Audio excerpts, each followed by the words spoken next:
Okay, great. We're going to go ahead and get started. My name is Chris Wetherbee. I'm the Senior Transportation Analyst and Shipping Analyst from Citi. Really pleased to be hosting the tanker panel virtually for Capital Link, and this is a very unique set of circumstances that we're coming to you from.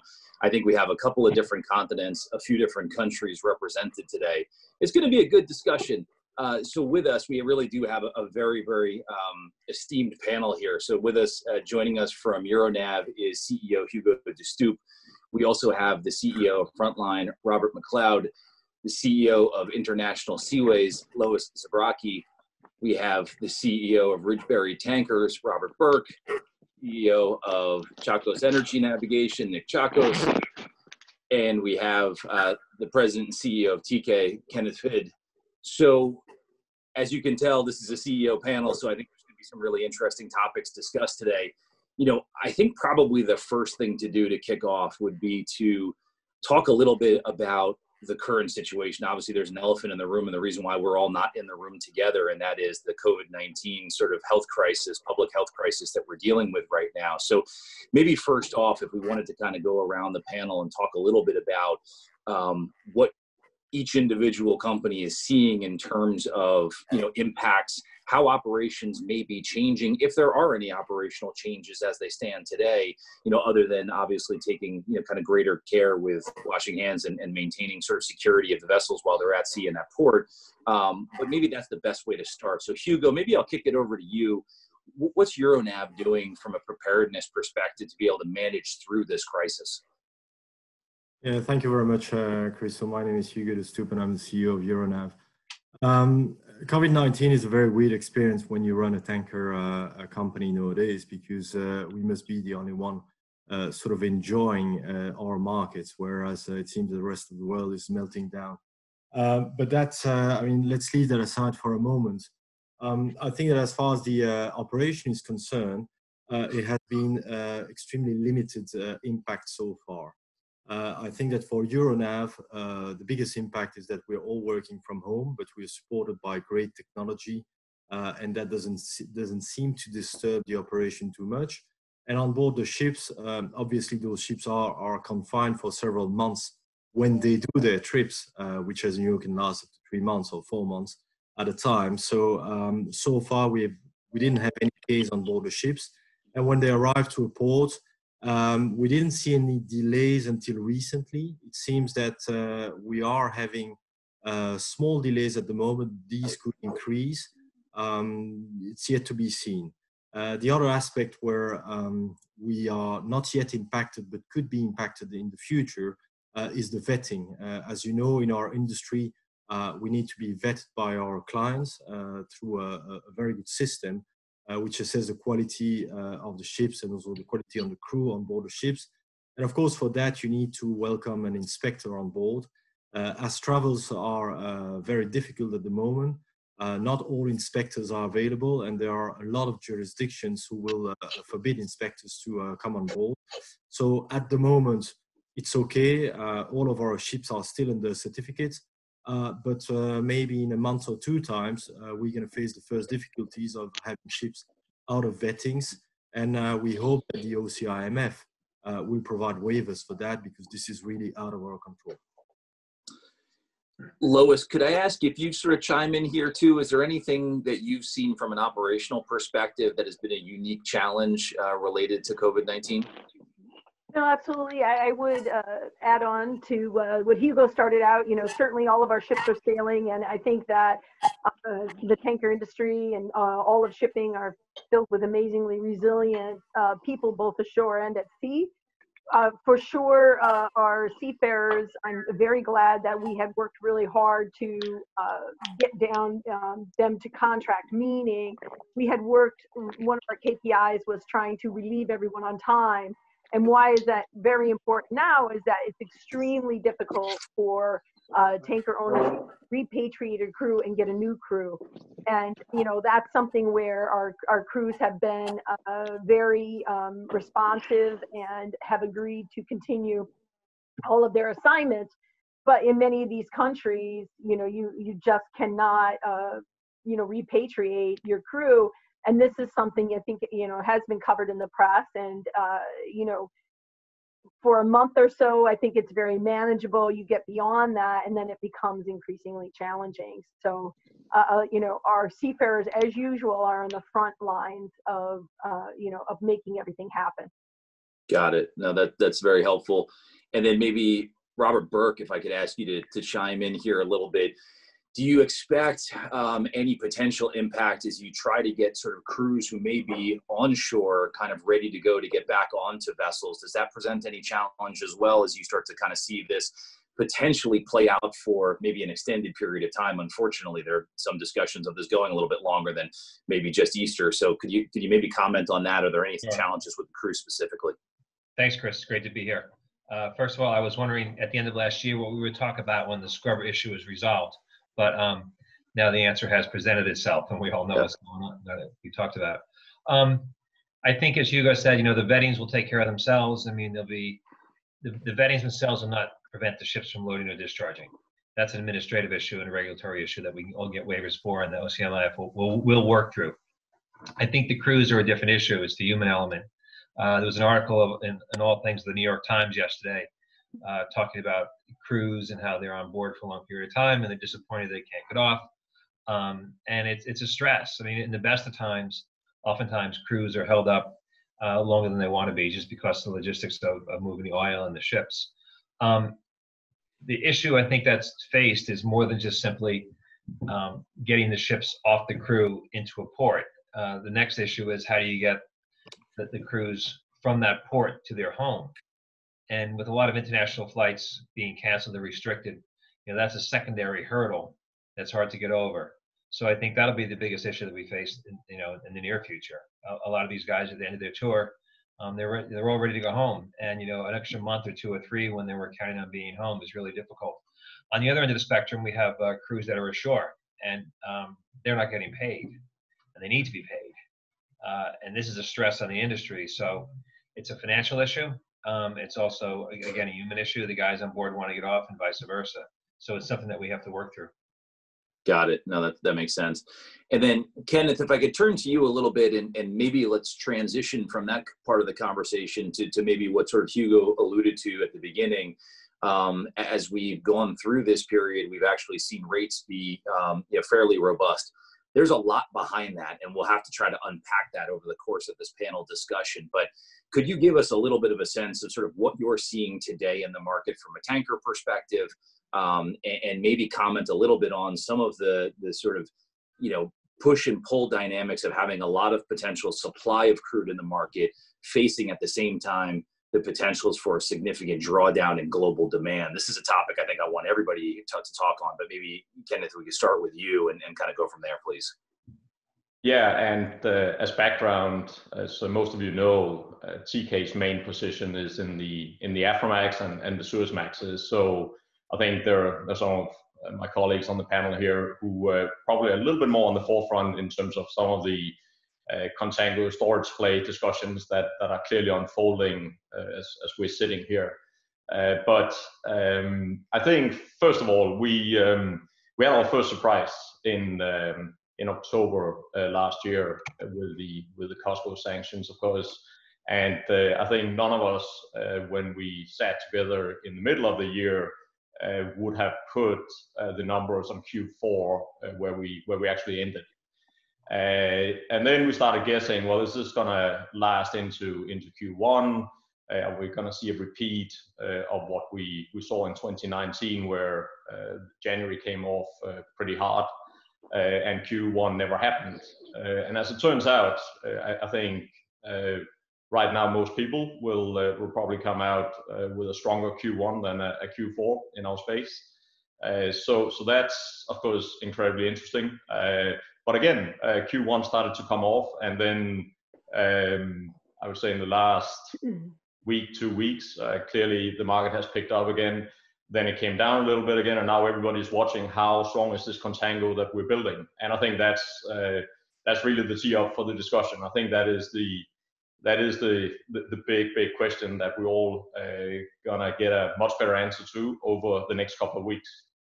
Okay. That's helpful. And so maybe Robert MacLeod, let me turn it over to you from the Frontline perspective. Can you talk a little bit about the current market? We can talk a little bit about contango. We'll obviously want to go to Hugo to talk a little bit about VLCCs as well. But Robert, can you give us some color as well?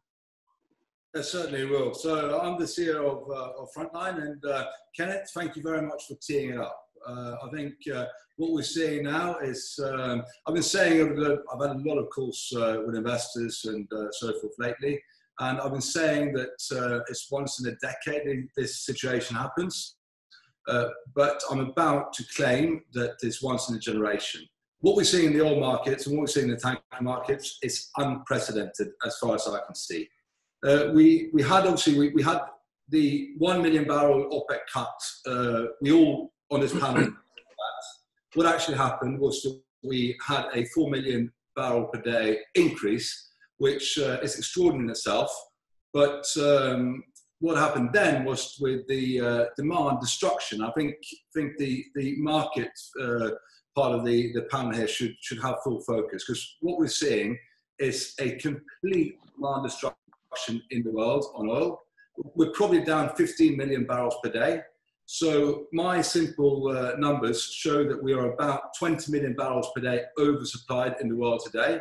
As everybody on the panel knows, and all viewers, is that turning off production is not something you do instantly. It's not like a garden hose. It will be something that will be done over time. But I think that time is ahead of us. With the games that are being played in the oil markets, Saudi did it in 2014, and they carried on for 18 months. People thought they would carry on for a few months. It carried on for a lot longer, but I've got no idea how long it carries on now. But I would claim it is likely that the world is currently oversupplied by 20 million barrels a day. And I would also claim that we are building inventories in the world 5 times faster or more than 2015. So what we're seeing now is incredible.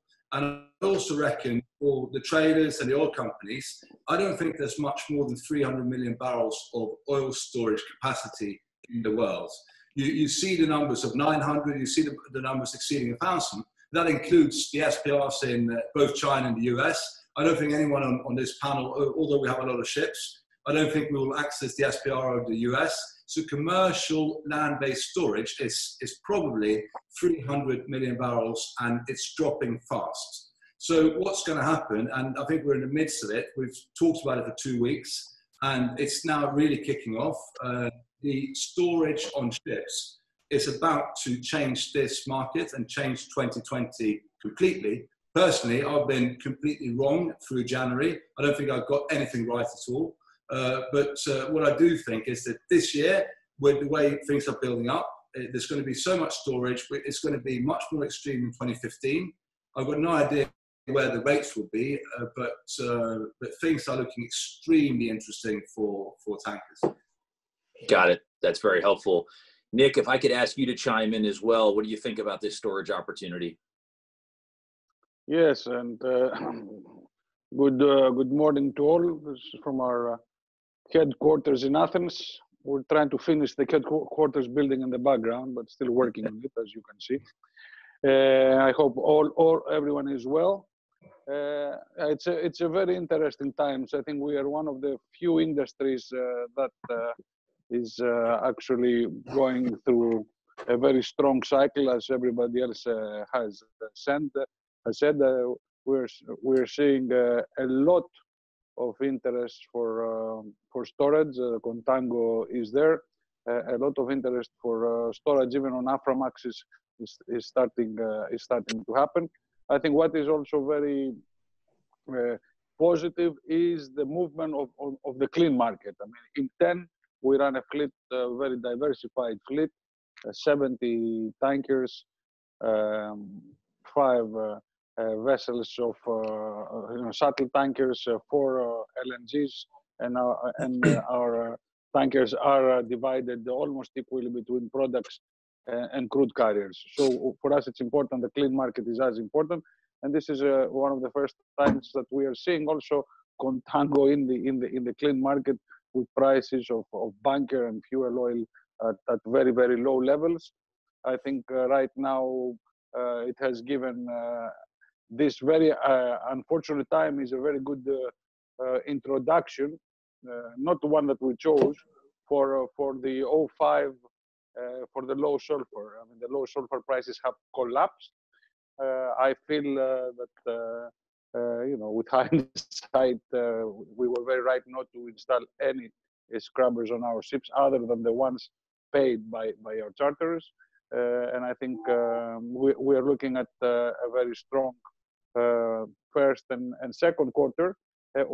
But under the underline in this, and I know that we are seeing over storing, is that there is not a single talk by any of us for new buildings. And I think this will eventually lead to a healthier market. I think someone said that this is something that happens once every 10 years. I agree. I think we are going, when we get out of this situation right now, with the ups and downs in the next 18 months, we are going to be facing a much more balanced and healthier market. So, we're not only here for today's where the market is positive, we are looking for the whole industry longer term.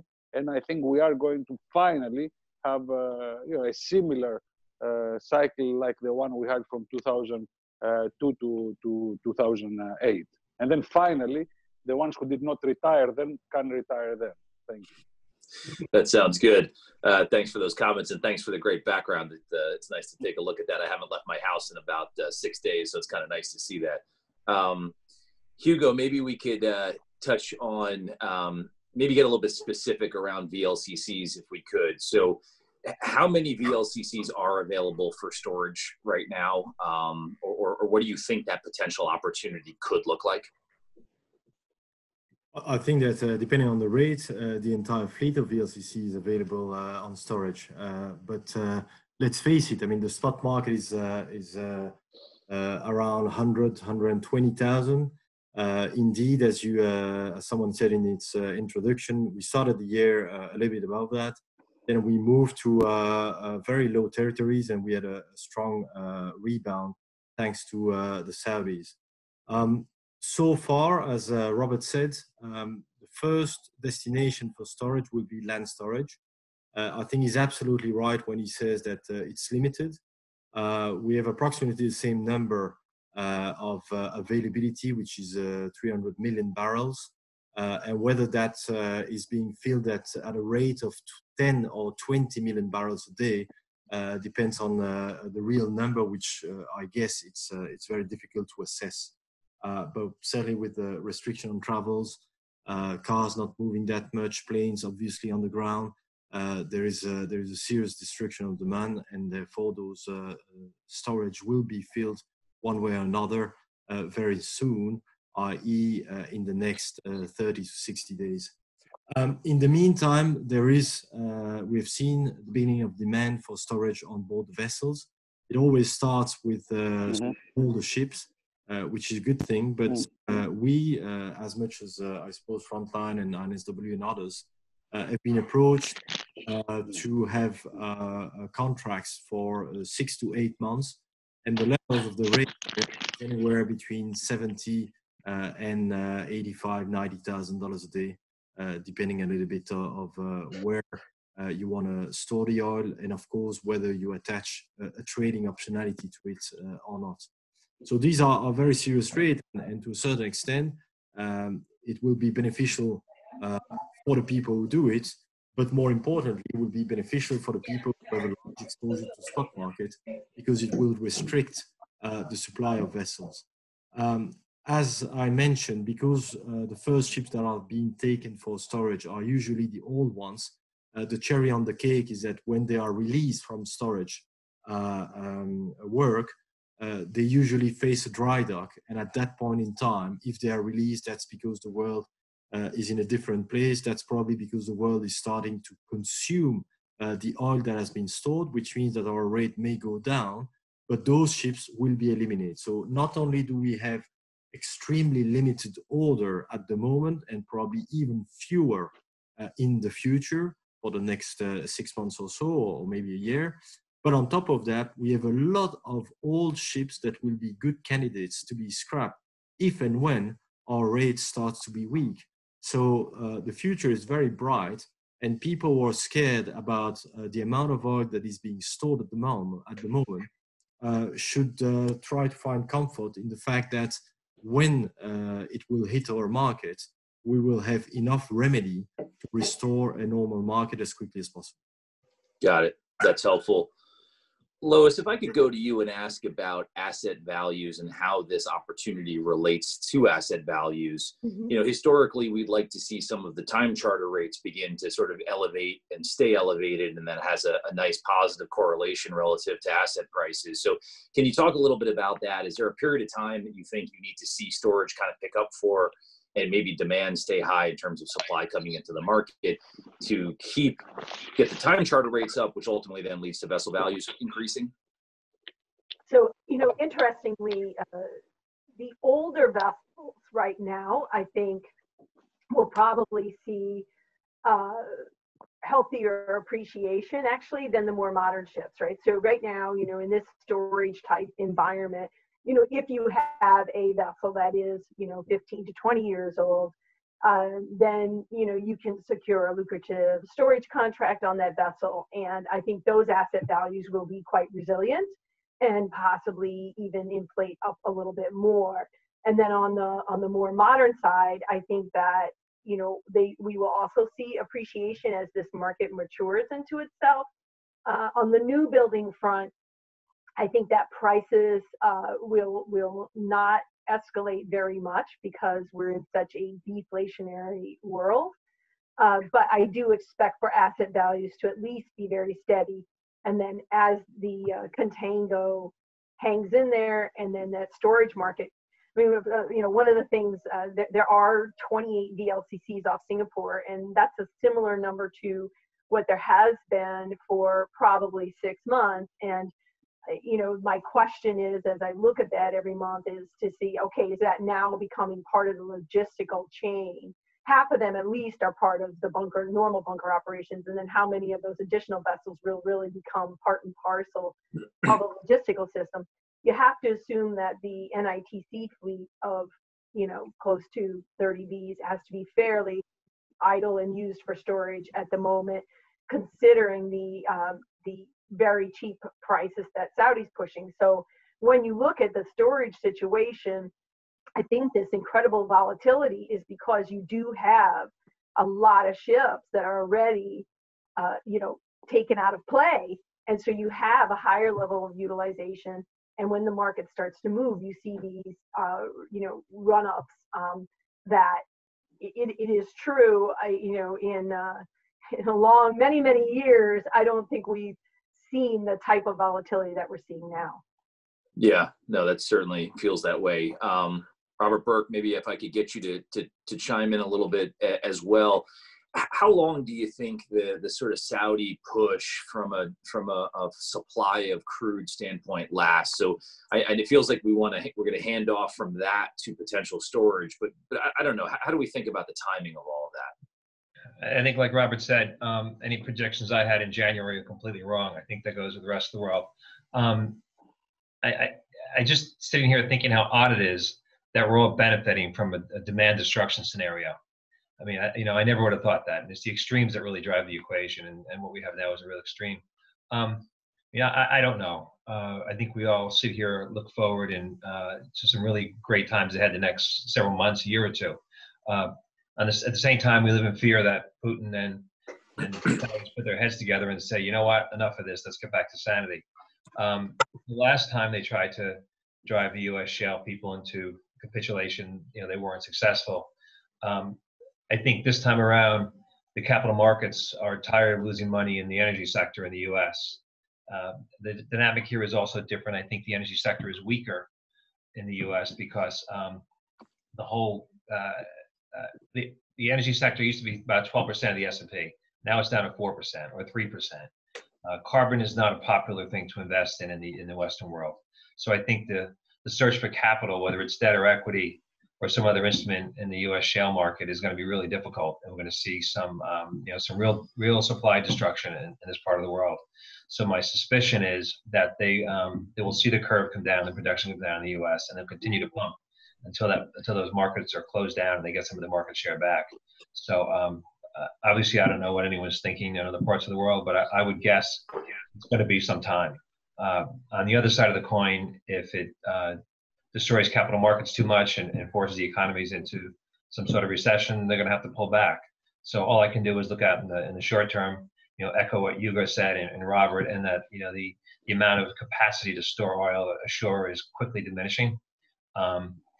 We've had requests, or at least inquiries on storage on Suezes, which is a different economic scenario than on the Vs. The contango curve continues to strengthen. It's particularly strong in the next 6 months. 12 months, it doesn't flatten out a bit. It's just the curve is not as steep.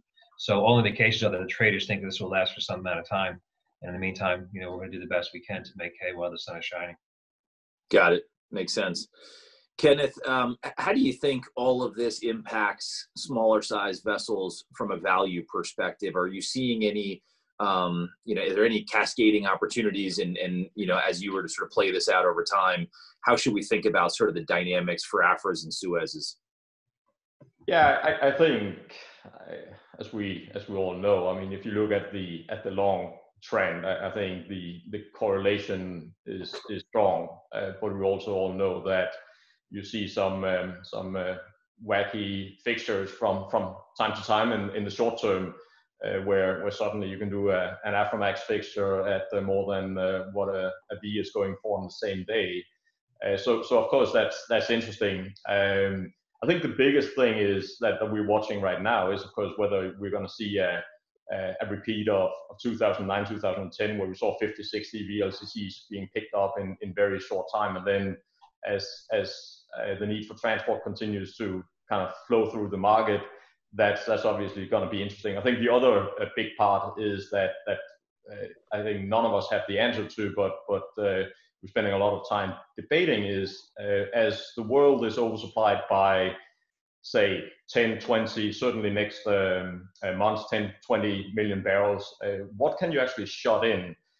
What is going to be shut in first? I think we all can see that shale is the incremental barrel that will probably disappear first. And if we look at how trade flows have changed in the last 3 years with rising exports out of the US, to what extent do we see that reversing to what we used to have with light crudes going in? Canada is shutting in oil sand production right now. So in that scenario, you could definitely see a lot more short haul movement coming on, which is obviously not a great ton-mile story, but on the other hand, you see a lot of trading on some of the smaller, medium-sized vessels that we think could pick up where old trade lanes will be restarted again. Okay, that makes sense.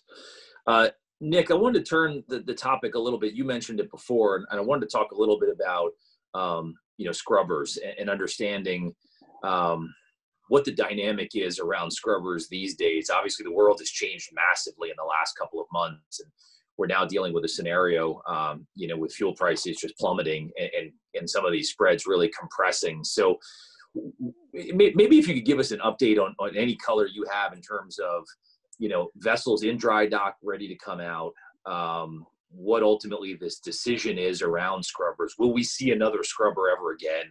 Those are the kinds of things that I guess, I'm getting asked from by clients. So what's your take?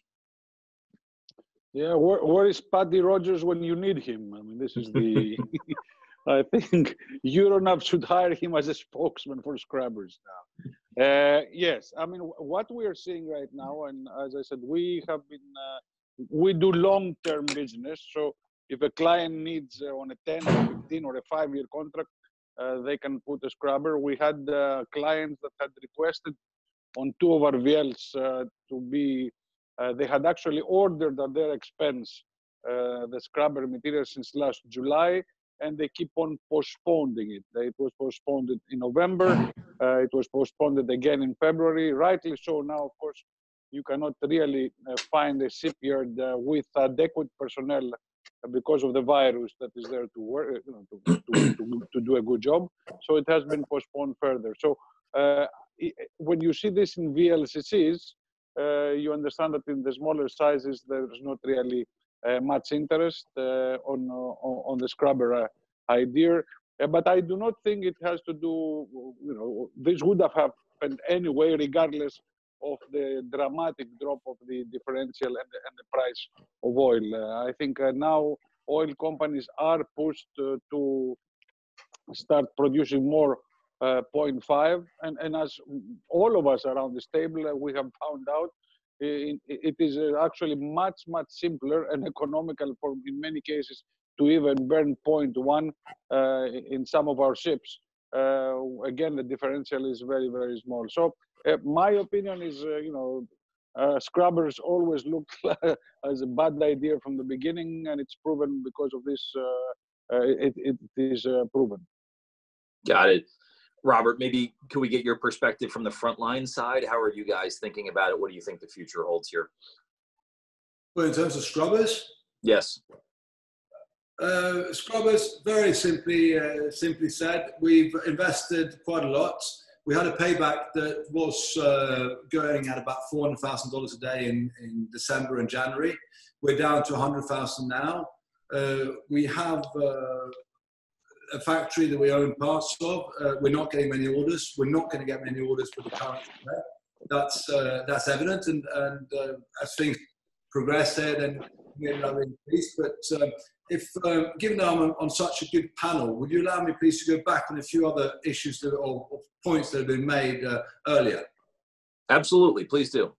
I think the current market is what should have the main focus on the panel, and I think one thing is certain: supply of ships is being strangled. Whether we have 10 million barrels extra or 20 million barrels extra, that's still it's building at a pace that we've not seen ever. And I think Kenneth had a very good point on the US exports. That will go down likely, but it's important then to also point out that over 60% of 2020 has been, from what I'm being told, has been hedged. So, and it's not a tap you just turn off. That will take a bit of time. I also think that the Atlantic, if you look at Brazil in terms of exports, you look at Norway in terms of exports, is huge. So that will compensate. And Saudi, I've got absolutely no idea how long Saudi and Russia will carry on. But the fact is, if this volume is then taken away from the market, because we've moved into a demand destruction scenario, that doesn't actually matter. Yes, the market will think it's very negative, but the demand destruction is creating something in this market that I think is virtually unheard of. And I think Bob had a very good point as well. And it's very simple. People are continuing to pump. And for us as ship owners, or working for a ship owner like I do, then it's not about the demand for the demand is obviously very important. All demand is important, but freight is driven by oil production. We are at all-time high, and I think that is the central point. So yes, we're not paying down our scrubber investment as quickly as I thought I would. But again, I've got most wrong for the last 3-4 months, and on the clean side, I've got it wrong for the last 6 months. But we as Frontline have been very positive about the market going forward, and now we're simply getting it right, partly for the wrong reasons, but we are getting it right, and I think this year is looking to be incredibly strong. Got it. No, that's very helpful. I appreciate that. I think it's important to stay, on the market, because this is a very unique market. Maybe Hugo, I can ask you to comment. If you were to look at your crystal ball, and I'm sure yours is much clearer than all the rest of us on the panel, but when you think about the sort of demand destruction that we're seeing over time, if you were to kind of layer this out, right? I know it's very difficult to look beyond just the next couple of weeks or next couple of months, but if you were to start thinking about 2021, how do you see this market shaping up? There's so many different pieces kind of moving here, with lots of supply, very low demand, potential storage, order book is kind of stalled out here. How do we think about the setup for 21 if you could be so bold? Thank you very much for believing that my crystal ball is clearer than the others. I have high doubts on that. To be very honest and transparent with you, and probably more transparent than the crystal ball itself, I think that it's very difficult to assess how the things are going to pan out. I'm 100% with Robert when he says that the demand for tankers is much more correlated to the production of oil than the consumption. Having said that, we all know that when the oil is being stored somewhere, then at some point it will be consumed, and therefore the demand for transportation will be reduced along with the production of oil, and that will take time. So we are very excited about 2020. Of course, we have had a fantastic Q1. We're booking extraordinary rates for Q2.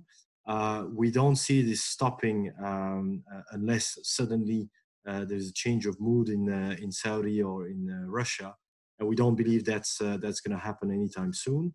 And as far as 2021 is concerned, it's to a certain extent, it's such a volatile market, too far away to predict.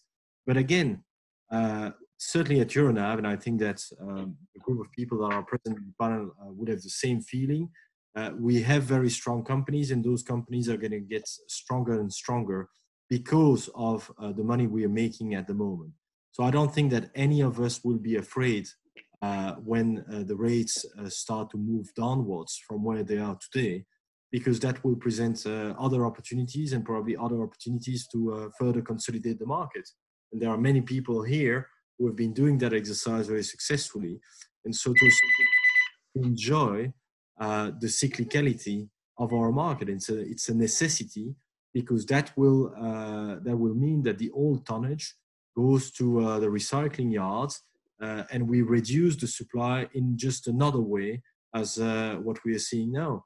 So quite frankly, I cannot tell you the rates are going to move up or down, but frankly speaking, I'm very excited about what I'm seeing, and I'm very excited about the next 2 or 3 years, and not only this very special period we are living through. Got it. No, that's very helpful.